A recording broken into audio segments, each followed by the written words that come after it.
Bismillahirrahmanirrahim. Assalamualaikum warahmatullahi ta'ala wabarakatuh. Alhamdulillahi rabbil alamin. Wassalatu wassalamu ala rasulina Muhammadin wa ala alihi wa sahbihi ajma'in. Allahumma aghnina bil ilmi wa zayyinna bil hilmi wa akrimna bit taqwa wa jammilna bil afiyati ya arhamar rahimin. Rabbi shrah li sadri wa yassir li amri wa hlul 'uqdatam min lisani yafqahu qawli. Rabbi yassir wa la tu'assir wa tammim bil khair wa bika nasta'in wa la hawla wa la quwwata illa billahil aliyyil azim. Nawaitul i'tikaf sunnatan lillahi ta'ala. Alhamdulillah yang saya hormati Tuan Imam Bilal Barisan AJK Suara Jemaat Asy-Syakirin dan juga tuan-tuan puan-puan muslimin muslimat yang dirahmati Allah Subhanahu wa taala. Pada malam ni insya-Allah kita sama-sama, saya nak mengajak tuan-tuan untuk melihat dalam suratul Qasas, ayat yang pertama. Suratul Qasas ni juzuk yang ke-20, selepas daripada suratul Naml. Dinamakan surah Al-Qasas kerana di dalam surah ini menerangkan tentang keajaiban kisah Nabi Musa alaihi salatu wassalam, bermula daripada kelahiran Nabi Musa sehinggalah Nabi Musa mendapat risalah kenabian daripada Allah Subhanahu wa taala. Dan jelas di dalam kisah ini pelbagai peristiwa penting yang berlaku kepada Nabi Musa alaihi salatu wassalam. Dan dalam surah ini juga dengan kelembutan Allah Subhanahu wa taala membezakan orang-orang beriman dan juga menghina orang-orang kafir. Kemudian dalam surah Al-Qasas ini diceritakan kisah Qarun, kerana Qarun adalah kaum Nabi Musa alaihi salatu wassalam. Kerana Qarun ini dia menyerupai dengan kisah yang pertama. Kisah yang pertama maksudnya kisah yang first kali diceritakan dalam suratul Qasas mengenai dengan bagaimana pelampauan yang dilakukan oleh Fir'aun. Pelampauan dari segi apa? Dari segi kuasa, kepimpinan. Bila Fir'aun ada kuasa, dia buat kezaliman kepada rakyat dia. Kisah yang kedua daripada kaum Nabi Musa alaihi salatu wassalam adalah pelampauan dari sudut harta, iaitu berlaku kepada Qarun, diceritakan dalam surah yang sama. Kesinambungan surah Al-Qasas dengan surah sebelum ni, surah An-Naml. An-Naml itu makna semut. Al-Qasas ni maksudnya cerita. Al-Qasas bahasa Melayu maksudnya cerita.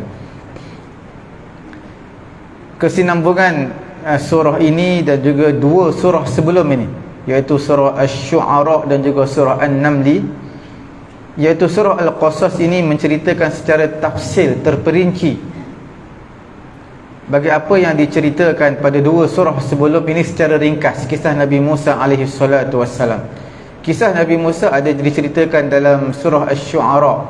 Pada awal surah Asy-Syu'ara, walahum alayya dhanbun fa akhafu an yaqtulun wa idh nada rabbuka Musa an i'til qaumal zalimin qauma fir'auna ala yattaqun qala rabbi inni akhafu an yukadzibun.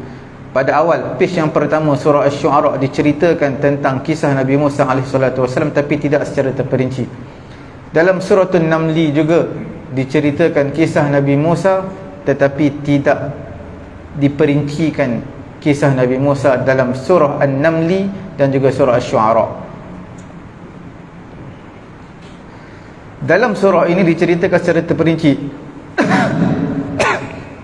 bermula dengan menerangkan bagaimana takabbur,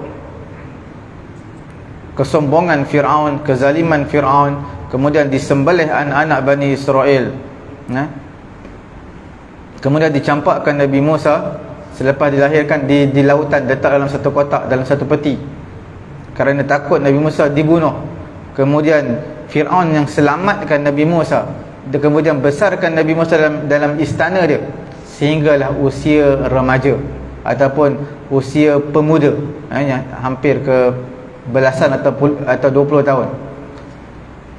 Kemudian berlakulah peristiwa di mana kaum Nabi Musa, kaum Bani Israel minta pertolongan kepada Nabi Musa bila mana dia bergaduh dengan kaum Qibti. Kaum Qibti ni kaum Fir'aun. Maka Nabi Musa bantu kaum dia, bagi penombok sekali mati kaum Qibti ni. Kemudian berita laporan sampai kepada Fir'aun,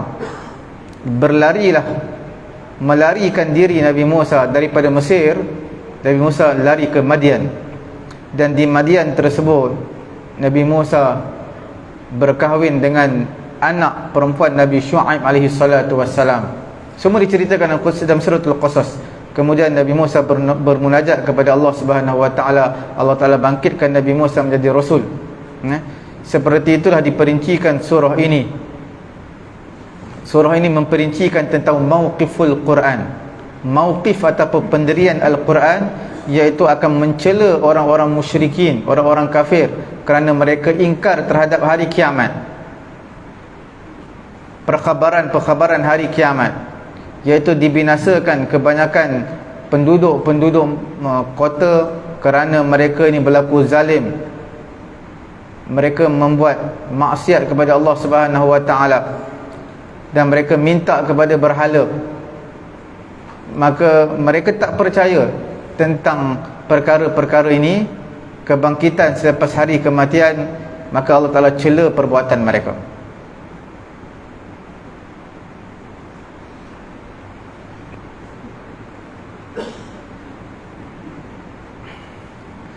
Dan surah ini juga, surah ini iaitu suratul Qasas, dan juga dua surah sebelum ini, suratul Syu'ara, suratul Namli, menerangkan tentang usulul aqidah. Apa itu usul aqidah? Usul aqidah adalah mengenai dengan tauhid, mengenai dengan risalah kenabian, dan juga mengenai kisah-kisah para anbiya alaihi wassalatu wassalam, dan juga mendatangkan dalil mensabitkan bagi usul-usul ini, iaitu tentang kejadian, kewujudan alam, ciptaan-ciptaan yang istimewa yang Allah ciptakan di dunia ini. Semua cerita tentang akidah. Untuk pengetahuan tuan-tuan puan-puan yang dirahmati Allah Subhanahu wa taala, bila sebut tentang akidah yang berlaku di medsos kita ini adalah dipanggil sebagai Asy'ariyah dan juga Maturidiyah. Asy'ariyah dan juga Maturidiyah ini dipanggil Aryuyu. Ini sebahagian di kalangan, adalah sebahagian di kalangan kita yang tak bersetuju. Tapi sebenarnya dia nak centralizekan, nak seragamkan supaya mudahlah. Bila mana fiqah ni bermazhab Syafi'i, mazhab lain pun boleh. Bila sebut tentang akidah ni, kita nak centralizekan supaya mudah.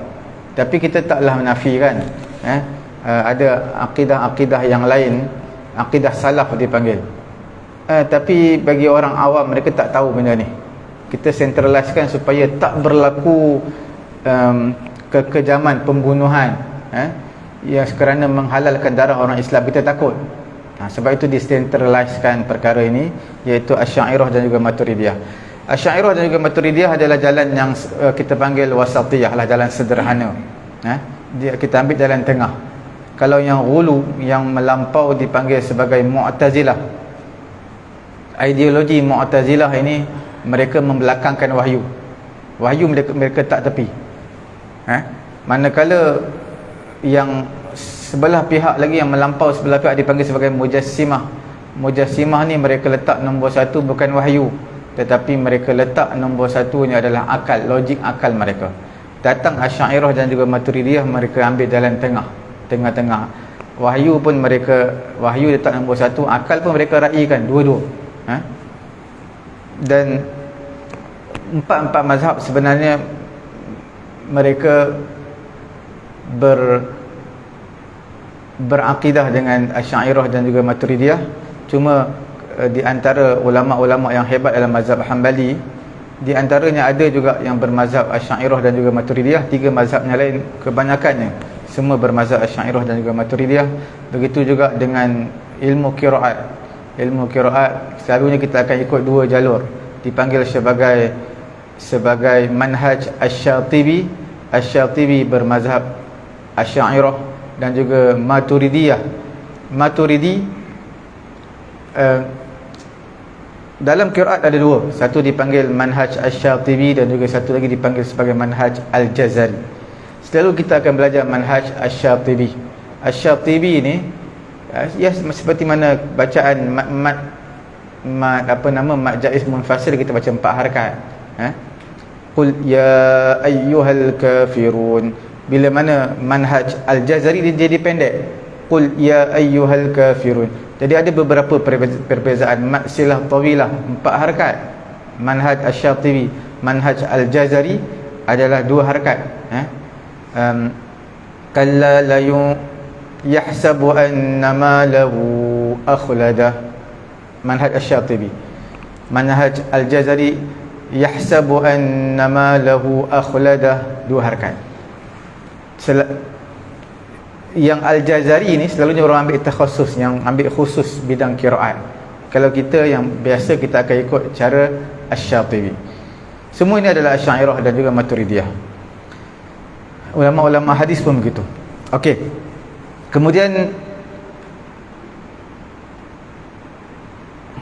surah ini menerangkan kisah Nabi Musa bersama dengan Fir'aun. Kerana Fir'aun ini nak memberi gambaran, dia menggunakan kuasa dia, kekuatan dia untuk melemahkan orang yang lemah.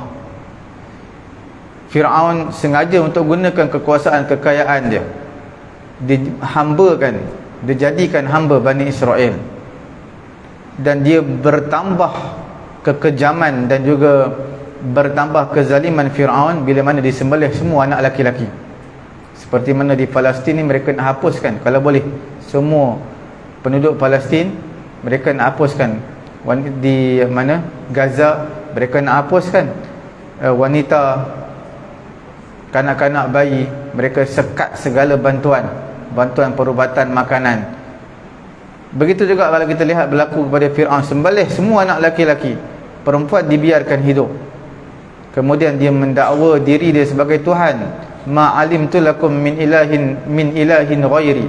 Dalam suratul Qasas juga, ayat ke-20, ayat ke-38.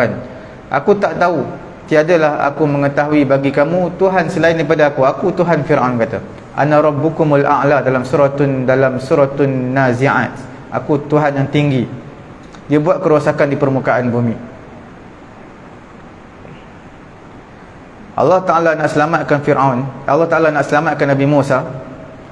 Allah Ta'ala wahyukan kepada ibu Nabi Musa, letakkan Nabi Musa di lautan, dalam peti, dalam kotak.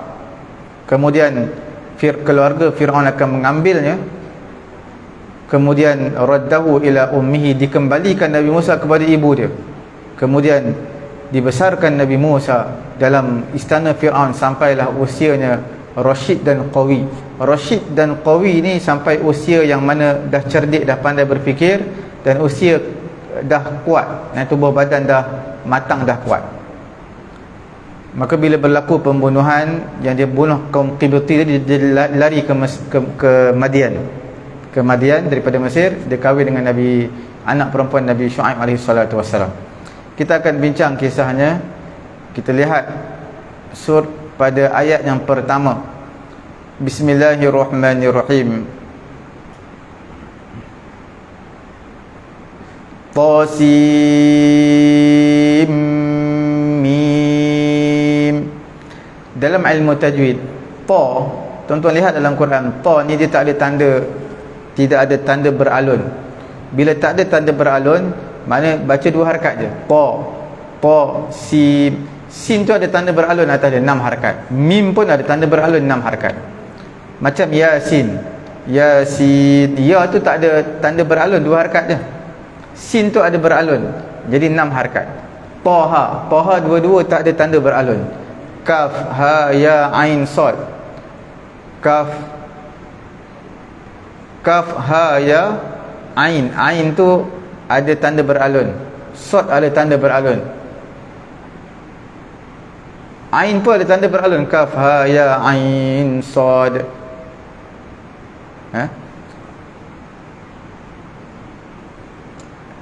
Dalam surah ini, Tasim mim, cuma di antara sin dan juga mim itu ada perlu dengung 2 harakat. Sebab apa? Sebab sin tu adalah sin, ya, nun. Kita pecahkan di huruf. Sin adalah sin, ya, nun, sin. Kemudian mim, ya, mim. Kemudian sin, ya, nun, mim, ya, mim. Sin, ya, nun nak bertemu dengan mim, kena dengung. Sebab dipanggil apa? Nun bertemu mim, idgham ma'al ghunnah. Jadi semuanya kita sin 6 harakat, mim 6 harakat, 12 harakat. Tambah dengan ta 2 harakat jadi 16 harakat. Dengung 2 harakat jadi 18 harakat.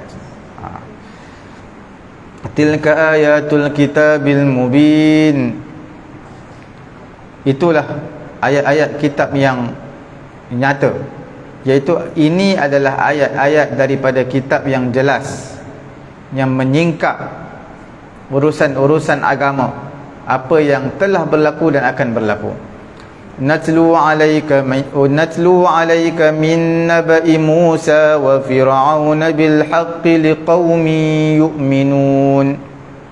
Kami sebutkan kepada kamu perkara yang mana telah berlaku, perkara yang benar telah berlaku. Kisah Nabi Musa, berita tentang Nabi Musa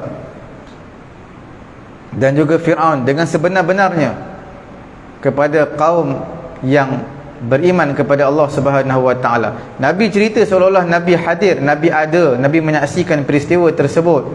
Tapi Nabi tak ada. Melalui wahyu Allah Taala beritahu kepada Nabi. Dalam surah Yusuf ada sebut nahnu naqussu 'alaika ahsanal qasas. Ayat yang ketiga, kami akan ceritakan kepada kamu sebaik-baik kisah. Nahnu naqussu 'alaika ahsanal qasasi bima awhayna ilaik. Sesungguhnya Allah Subhanahu wa taala dalam surah ini Allah menceritakan sesuatu ataupun sebahagian daripada kisah Musa dan juga Fir'aun.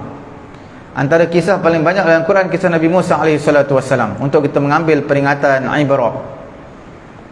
Wa iqamatid dalil, dan juga sebagai satu dalil kebenaran Nabi sallallahu alaihi wasallam, Nabi Muhammad sallallahu alaihi wasallam, kebenaran dia dapat cerita benda yang dulu, cerita yang benar tanpa ditokok tambah. Bahawasanya Quran yang mulia ini, Quran yang agung ini adalah satu wahyu yang diwahyukan daripada Allah kepada Nabi Musa, bukan ciptaan manusia. Sebab itu dia boleh cerita secara detail bagaimana peristiwa yang berlaku sebelum ini, sebelum Nabi Muhammad, tidak tersalah walaupun sedikit. Dikhususkan orang beriman. Dan dalam ayat yang ketiga ni, apa dia? Natlu alayka min naba'i Musa wa Fir'aun bil haqqi liqaumin yu'minun. Liqaumin, kami bacakan kepada kamu kisah Nabi Musa, Fir'aun dengan sebenar-benarnya untuk kaum yang beriman. Sebab apa dikhususkan orang beriman? Sebab orang beriman ini Al-Quran untuk semua manusia. Sedangkan Quran ini untuk semua manusia, bukan untuk orang beriman. Mengisyaratkan memang Quran untuk semua manusia, tetapi yang mengambil manfaat daripada isi kandungan Quran tidak lain tidak bukan hanya orang beriman. Kerana mereka membenarkan Al-Quran, mereka percaya kepada Quran, mereka mengambil manfaat daripada Quran. Pada ayat yang keempat, Allah Ta'ala menyebutkan inna fir'auna 'ala fil ardi wa ja'ala ahlaha syi'a yastad'ifu ta'ifatan minhum yudhabbihu abna'ahum wa yastahyi nisa'ahum innahu kana minal mufsidin. Sesungguhnya Fir'aun, raja Mesir yang sungguh sombong dan takabur di bumi Allah Ta'ala, dia telah menjadikan penduduk Mesir syia'an, berpuak-puak. Puak-puak yang syia'an ini firaqan, iaitu kumpulan-kumpulan grup-grup untuk berkhidmat kepada Fir'aun, menjadi khadam Fir'aun. Ditundukkan, dijadikan hamba satu puak untuk maslahat, keperluan, untuk bina bangunan dia tinggi, untuk membina piramid dia, untuk menjaga tanam-tanaman dia, dan selain daripada itu urusan-urusan negara dia, semua dia jadikan puak ini untuk ini, puak ini untuk ini. Kemudian dia yang menaburkan fitnah, permusuhan, kebencian sesama mereka. Di antara puak-puak yang bekerja dengan dia, Fir'aun yang menjadi penyebab, menaburkan fitnah supaya berlaku kebencian sesama mereka. Sehingga di antara pekerja-pekerja Fir'aun ini, khadam-khadam Fir'aun ini dijadikan hamba, semua tak bersatu.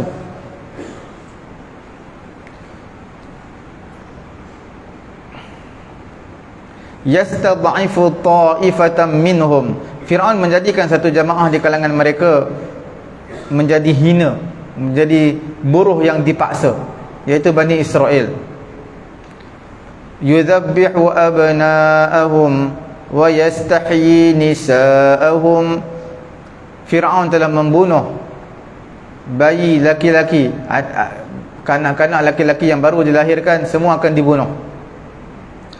Disebut sini Fir'aun yang bunuh, tapi bukanlah Fir'aun, maknanya dia beri arahan saja. Yang bunuh tentera-tentera je lah, dia beri arahan. Itu yang berlaku kepada orang-orang Yahudi beginilah. Mereka, orang-orang Yahudi ni, mereka hanya memberi arahan, mereka tak turun padang. Bila sebut tentang tentera Islam, mereka bukan sekadar arahan, mereka turun padang, turut serta menyertai peperangan, seperti mana berlaku kepada Syahid Yahya bin Sinwar.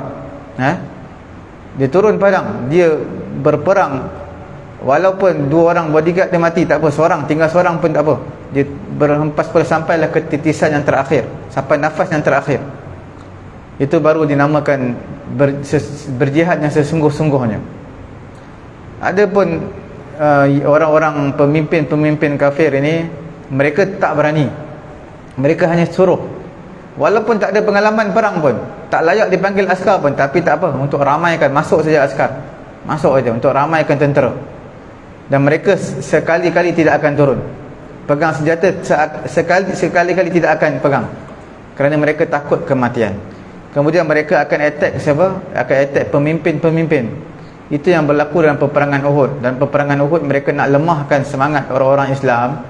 Mereka kata Muhammad qad mat, Muhammad telah mati, Muhammad telah mati, padahal Muhammad masih hidup. Mereka nak lemahkan semangat. Bila pemimpin dah mati, mereka akan lemah. Begitulah juga mereka akan, perkara pertama mereka akan attack di siapa? Pemimpin-pemimpin. Tentera Hizbullah, mereka akan attack pemimpin. Maka tentera yang Palestin ini, mereka akan attack pemimpin juga. Sebab itu yang mereka nak. Kemudian wa yastahyi nisa'ahum, mereka biarkan perempuan dalam keadaan hidup. Bukan mereka biarkan hidup itu, bukannya mereka sempurnakan hak perempuan, hak wanita, tidak. Mereka biarkan dalam keadaan hina. Wa khaufan min wujudi ghulam, kerana mereka takut lahirnya seorang anak di kalangan mereka, di kalangan wanita-wanita yang hidup pada zaman Fir'aun, dan yang akan meruntuhkan kerajaan Fir'aun. Sebab ini semua adalah tukang nujum. Tukang nujum ini tukang tilik Fir'aun lah. Kerana zaman Fir'aun, zaman Nabi Musa memang terkenal dengan sihir. Tukang nujum ni mereka lah. Tukang nujum Fir'aun bukan seorang, ramai. Tukang sihir pun bukan seorang, ramai. Jadi beberapa tukang nujum ni mereka yang bagi tahu Fir'aun, inna mauludan yuladu fi Bani Israel, ada seorang budak yang akan dilahirkan di kalangan Bani Israel, dia akan menghilangkan kerajaan kamu. Dia akan guling kerajaan kamu dan dia akan ambil alih.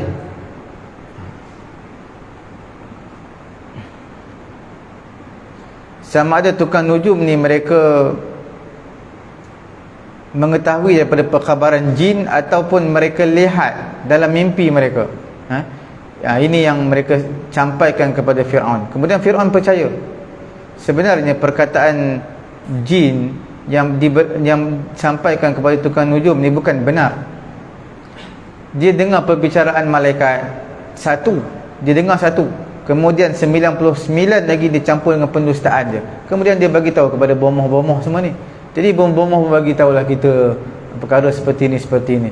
Itu yang berlaku kepada penuntut UPNM tu yang mati tu, apa nama, Farhan yang mati tu. Ini semua kerana bomoh.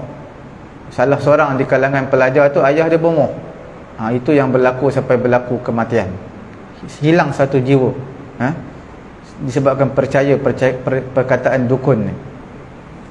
Innahu kana minal mufsidin, sesungguhnya Fir'aun, dia adalah di kalangan orang yang membuat kerosakan di permukaan bumi dengan melakukan maksiat, dengan rasa diri ni bangga besar diri, dan seolah-olah dialah Tuhan di permukaan bumi ini. dan membunuh manusia tanpa sebarang dosa. Ini kezaliman yang melampau yang berlaku pada zaman Nabi Musa alaihi salatu wassalam. Pada zaman kita sekarang pun sudah ada perkara ini, membunuh kanak-kanak tanpa sebab.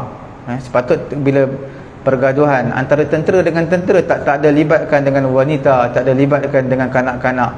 Pada peperangan Hunain, sahabat-sahabat berkerumun, seorang wanita kafir telah dibunuh. Nabi tanya, siapa yang bunuh ni?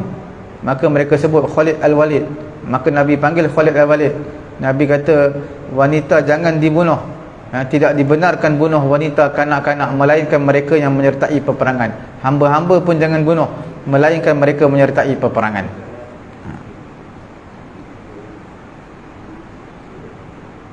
Selepas mana Allah Subhanahu Wa Taala menyebutkan 5 perkara yang tercela yang ada pada Fir'aun. Yang pertama, al-isti'ala, rasa diri dia tinggi, kuat di permukaan bumi ini. Yang keduanya adalah menganggap manusia lemah dan dia menindas manusia. Dan yang ketiganya, kekejaman Fir'aun adalah membunuh kanak-kanak. Dan yang keempatnya, dibiarkan wanita dalam keadaan hidup tapi haknya diabaikan. Dan yang kelima adalah membuat kerosakan. Innahu kana minal mufsidin, membuat kerosakan di permukaan bumi. Allah Subhanahu Wa Taala menyebut muqabil, lawan kepada 5 ini adalah khamsan lil mustad'afin, 5 bagi orang-orang yang ditindas di kalangan Bani Israel. Mereka dapat 5 perkara setimpal dengan 5 kekejaman Fir'aun tadi. Apa dia? Yang pertamanya, mereka diselamatkan daripada kekejaman Fir'aun. Mereka diselamatkan bila mana lautan telah terbelah menjadi 12 disebabkan pukulan Nabi Musa dengan tongkat dekat atas laut, terbelah 12. Mereka terselamat. Fir'aun lalu-laluan yang sama di lautan tersebut, tapi tenggelam. Itu adalah keistimewaan yang Allah Ta'ala berikan kepada Bani Israel. Yang keduanya, waja'alahum al-qadah ba'da Fir'aun wa qaumih. Allah Ta'ala jadikan Bani Israel sebagai pemimpin yang memimpin dunia pada ketika itu selepas kematian Fir'aun. Yang ketiganya, Allah Ta'ala jadikan Bani Israel ini mewarisi Mesir dan juga Syam. Mesir, Syam adalah bawah Bani Israel. Bukan sekadar Mesir saja, Syam sekali. Syam ni gabungan empat negara lah Syam, iaitu Palestin, Lebanon, Jordan dan juga Syria. 4 negara tentera Israel. Lepas mereka serang Palestin, siapa negara yang menentang Lebanon, maka dia serang Lebanon. Kemudian kemungkinan lepas ni Syam, kemungkinan lepas ni Syria, Yaman ataupun Jordan. Sebab mereka nak rampas, nak menakluki semua tanah-tanah ni. Ke tanah-tanah Syam ni bumi yang diberkati. Kemudian Allah Ta'ala memberikan al-sultah, kekuasaan. Mereka berkuasa di permukaan bumi ini. Itu yang keempat. 1, 2, perkara pertama, Allah Ta'ala selamatkan mereka daripada kezaliman. Kedua, mereka menjadi pemimpin menggantikan Fir'aun. Yang ketiga, dapat mewarisi bumi Mesir dan juga Syam. Yang keempat, diberi kuasa, mereka berkuasa di permukaan bumi ini. Dan yang kelimanya, wa izharu ma kana yahzuruhu Fir'aun wa Haman wa junudahuma min dimarihim wa zihabi mulkihim ala yadi Bani Israel. Menzahirkan apa yang Fir'aun, Haman dan juga tentera-tentera Fir'aun dan juga Haman, kehancuran yang berlaku kepada mereka, hilang kerajaan mereka, semuanya diberikan di tangan Bani Israel. Allah Subhanahu Wa Taala menyatakan pada ayat berikutnya, wa nuridu an namunna 'alal ladzina istud'ifu fil ard wa naj'alahum a'immatan wa naj'alahumul warithin. Allah Subhanahu Wa Taala nak memberi keutamaan, memberi nikmat kepada orang-orang yang ditindas di kalangan Bani Israel, yang mana Fir'aun telah menindas mereka satu ketika dahulu, menghina mereka. Allah Ta'ala selamatkan mereka daripada kekejaman Fir'aun, kezaliman Fir'aun.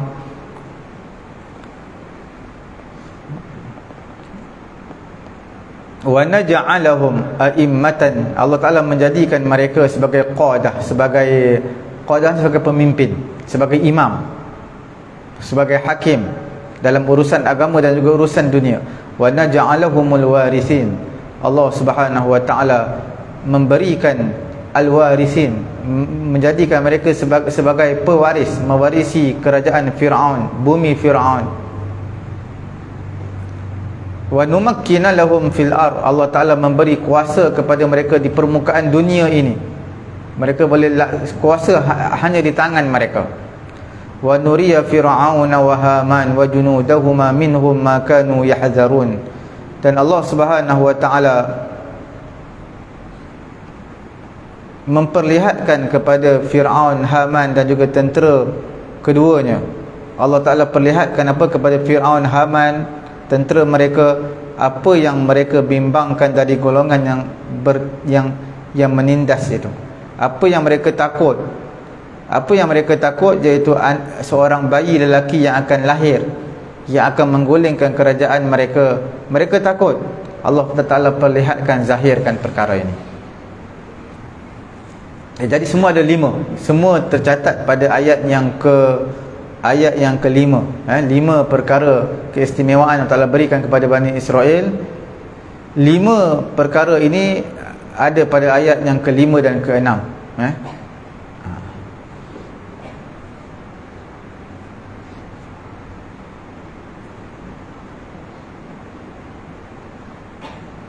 Kemudian kita lihat yang berikutnya pada ayat yang ke-7.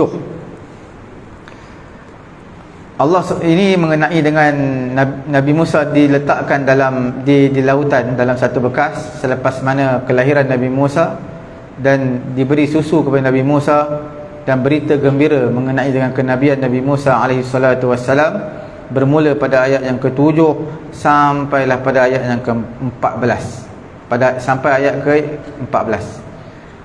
Semua 7 ayat. Wa awhayna ila ummi Musa an ardi'ih. Kami, iaitu Allah Ta'ala, telah wahyukan kepada ibu Nabi Musa. Wahyu di sini maksudnya ilham. Ibu Nabi Musa perempuan, tak boleh jadi Nabi, tak boleh bagi wahyu. Wahyu di sini dari sudut bahasanya, wahyu memanglah wahyu, tapi maknanya bukan wahyu seperti Nabi tu, adalah ilham. Allah Ta'ala wahyukan kepada ibu Nabi Musa,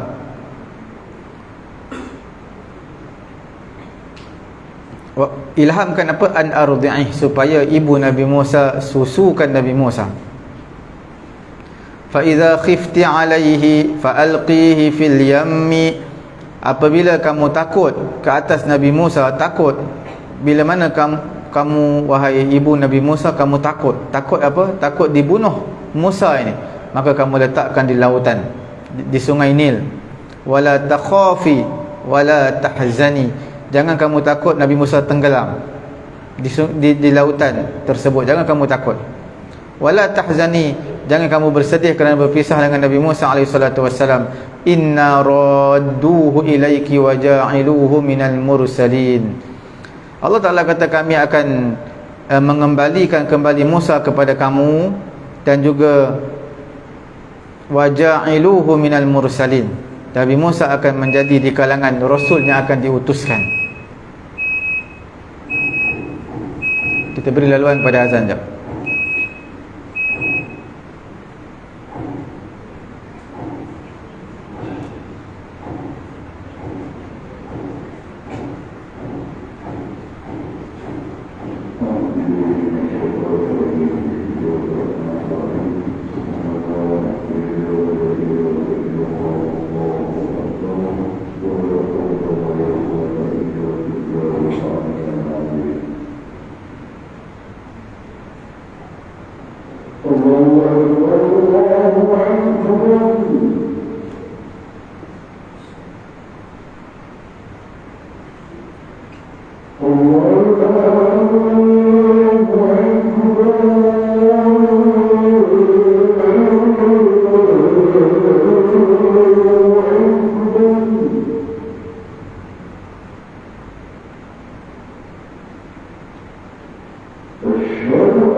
Kita lihat sikit lagi pada ayat yang ke-7.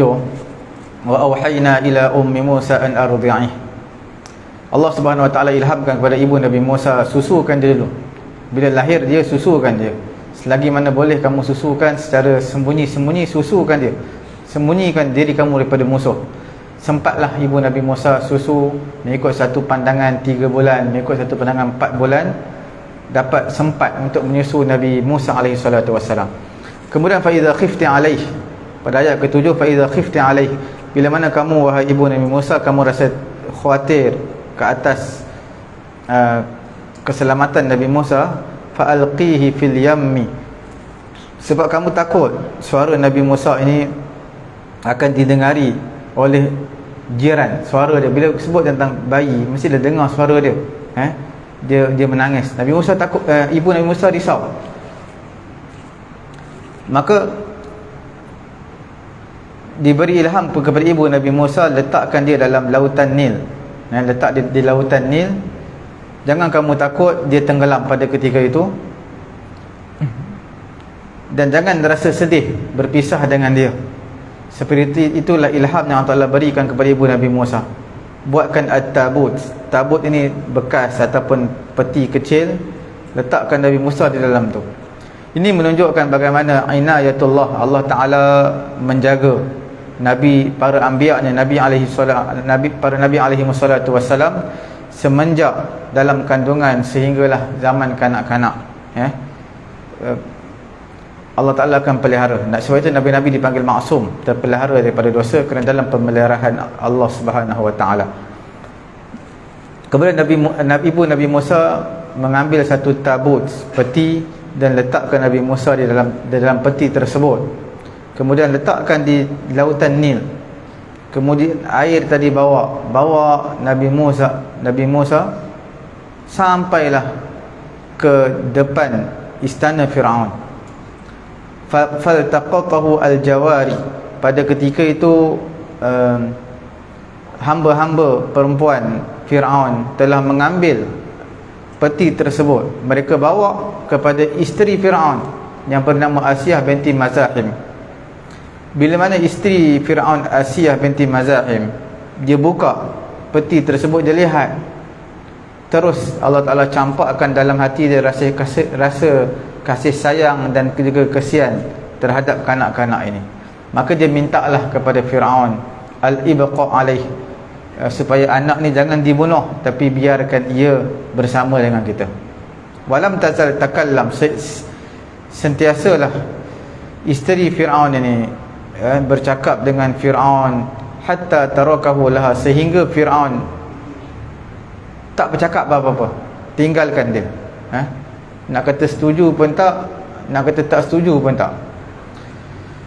Kemudian inna radduhu ilaiki wa ja'iluhu minal mursalin. Kemudian Allah Ta'ala kata, kami akan kembalikan Nabi Musa kepada kamu, wahai ibu Nabi Musa, jadilah ia litakuni anti al-murdi'ah lahu, supaya kamu akan menyusu Nabi Musa, dan kami juga akan menjadikan Nabi Musa ini sebagai Rasul yang diutuskan di bumi Mesir dan juga bumi Syam.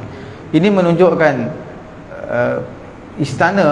pihak istana dah pening ni, macam mana kita nak cari nak menyusukan Nabi Musa ni. Semua perempuan dia tak nak susu. Sampailah ibu Nabi Musa datang, baru dia nak tetek ibu Nabi Musa, dia baru nak tetek ibu dia. Yang lain semua dia tak nak, sebab Allah Ta'ala nak bagi tahu perempuan yang boleh menyusu yang Nabi Musa nak pada ketika itu hanyalah ibunya sahaja. Tapi Fir'aun tak tahu itu ibu dia. Dalam satu ayat ini, pada ayat yang ke-7 ini, satu ayat, Allah Subhanahu Wa Ta'ala telah mengumpulkan dua perintah Allah, dua larangan Allah, dua perkhabaran dan juga dua berita gembira kepada ibu Nabi Musa AS. Dua perintah. Apa perintah yang diberikan pada ayat yang ke-7 ini? Perintah Allah Ta'ala kepada ibu Nabi Musa, ardi'ih wa alqih, susukan Nabi Musa, letakkan Nabi Musa dalam peti dan letakkan di atas lautan.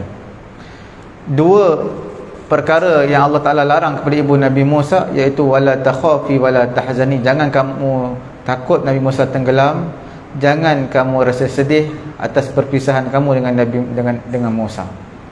Dan dua perkhabaran yang Allah Subhanahu Wa Ta'ala berikan kepada ibu Nabi Musa, apa dua fakta atau dua perkhabaran. Yang pertamanya, Allah Ta'ala akan kembalikan Nabi Musa kepada kamu balik.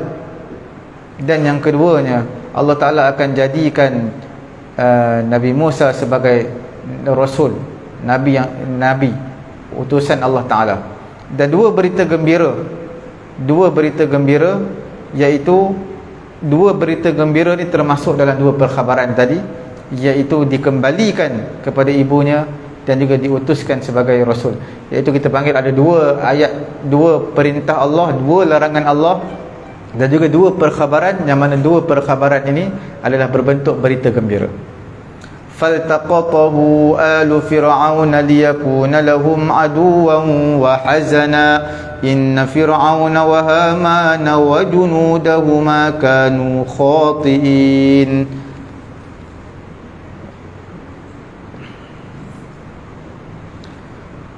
Maka pembantu-pembantu Fir'aun, mereka telah ambil tabut peti tadi pada awal malam. Pada awal malam mereka ambil peti tadi.